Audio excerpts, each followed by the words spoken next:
ये रही एक 8 मिनट की हिंदी स्टोरी जिसका शीर्षक है मेवात के कहरानी गांव के बच्चे। ये कहानी एक सच्चाई को दर्शाती है कि कैसे सामाजिक और प्रशासनिक कारणों से गांव के बच्चे अब तक शिक्षा से वंचित हैं। मेवात के कहरानी हरियाणा के मेवात जिले में बसा एक छोटा सा गांव है कहरानी। ये गांव धूल भरी पगडंडियों, टूटी फूटी सड़कों और दूर दूर तक फैले खेतों से घिरा हुआ है।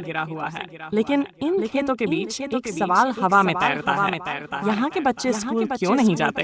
कहरानी में सूरज जब सुबह उगता है तो बच्चे किताबें लेकर नहीं, भैंसों को चराने निकल जाते हैं। 10 साल का इमरान एक ऐसा ही बच्चा है। उसके सपनों में स्कूल की घंटी बजती है, मास्टर जी पढ़ाते हैं, लेकिन हकीकत में उसका दिन कुएं से पानी भरने और खेत में हल चलाने में बीता है। इमरान कहता है, अम्मी कहती है पढ़ाई से रोटियां नहीं मिलती। बाबूजी कहते हैं स्कूल में भेजेंगे तो खेत कौन देखेगा। लेकिन गांव में एक सरकारी स्कूल जरूर है, लेकिन उसमें ना शिक्षक पूरे हैं, ना किताबें, ना ही टॉयलेट या बिजली। रफीक जो कभी स्कूल में पढ़ता था अब 4 साल की उम्र में मजदूरी करता है। वह कहता है मास्टर जी महीने में एक बार आते हैं, कोई पूछने वाला नहीं है, स्कूल में पीने का पानी भी नहीं है। मन आर्थिक गरीबी, ज्यादातर परिवार खेती और मजदूरी पर निर्भर है। बच्चों को काम में लगाना उनकी मजबूरी बन चुकी है। शिक्षा व्यवस्था की लापरवाही, स्कूल में टीचर नहीं आते, किताबें समय पर नहीं मिलती और स्कूल की बिल्डिंग जर्जर है। सामाजिक सोच, लड़कियों की शिक्षा को अभी भी जरूरत नहीं समझा जाता। भाषाई दूरी, कई बच्चों की मातृभाषा मेवाती है जबकि पढ़ाई हिंदी में होती है। इससे बच्चों को समझने में दिक्कत होती है। उम्मीद की किरण, लेकिन हर अंधेरे में एक चिराग होता है। गांव के ही एक युवक आरिफ ने पढ़ाई पूरी कर ली और अब गांव में शाम को बच्चों को फ्री में पढ़ाता है।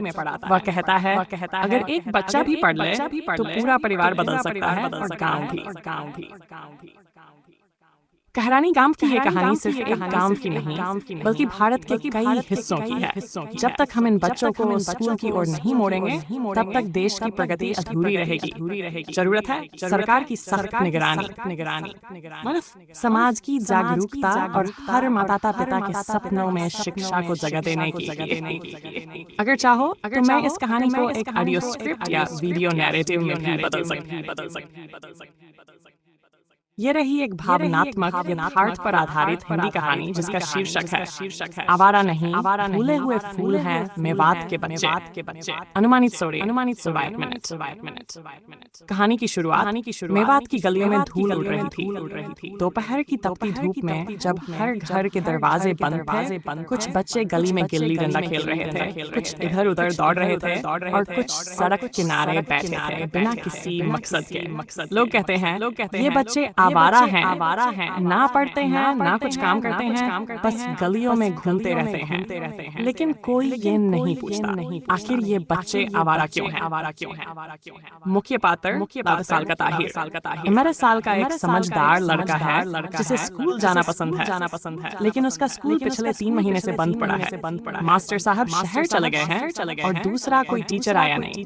ताहिर का बस्ता अब कोने में पड़ा धूल खा रहा है। वह रोज सुबह उठता है, माँ से पूछता है अम्मी आज स्कूल चलो, और माँ जवाब देती है बेटा वहाँ कौन पढ़ाएगा, खेत में हाथ बंटा दो। लेकिन खेत भी हर दिन काम नहीं देते। तो ताहिर और उसके दोस्त नासिर, साबिर और जावेद गलियों में घूमते हैं। कभी चाय की दुकान पर बैठते हैं, कभी कुएं के किनारे, कभी मंदिर की सीढ़ियों पर। क्या ये बच्चे वाकई आवारा हैं?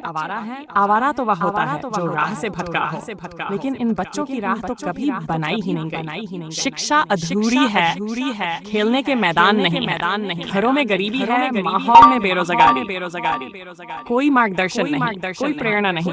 इन बच्चों को ना किताब मिली, ना खेल मिला और ना ही कोई ऐसा जो उन्हें समझे। गांव के बुजुर्ग हाजी साहब कहते हैं जब बच्चा भूखा हो, माँ परेशान हो और बाप खुद मजदूरी ढूंढता फिरे तो बच्चा आवारा नहीं बनता, हालात उसे ऐसा बना देते हैं। समस्या की समस्या की शिक्षा का अभाव, स्कूल नाम मात्र के हैं लेकिन टीचर नहीं, संसाधन नहीं। तो खेल और क्रियाकलापों की कमी, बच्चों के लिए कोई लाइब्रेरी, मैदान या बाल सभा नहीं।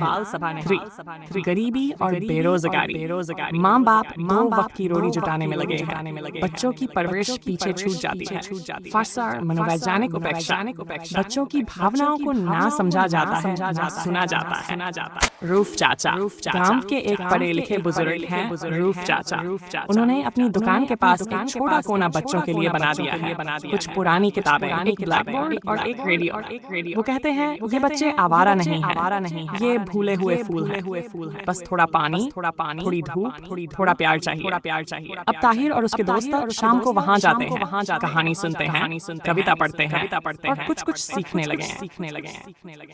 अंत में हम जिन बच्चों को आवारा कहते हैं, असल में वो हमारी व्यवस्था की उपेक्षा के शिकार हैं। अगर समाज, सरकार और परिवार साथ मिलकर इन्हें समझे तो यही बच्चे कल डॉक्टर, इंजीनियर, शिक्षक या नेता बन सकते हैं। इन बच्चों को दिशा देने की जरूरत है, डांटने की नहीं। बच्चे आवारा नहीं होते, बस जब रास्ते बंद हो तो गलियों में भटकने लगते हैं। चलो हम कोई रास्ता खोले। अगर आप चाहें, मैं इस कहानी को नाट्य रूप, वीडियो स्क्रिप्ट या बाल कहानियों किताब के अध्याय की तरह भी डाल सकता हूँ। ये रही एक भावनात्मक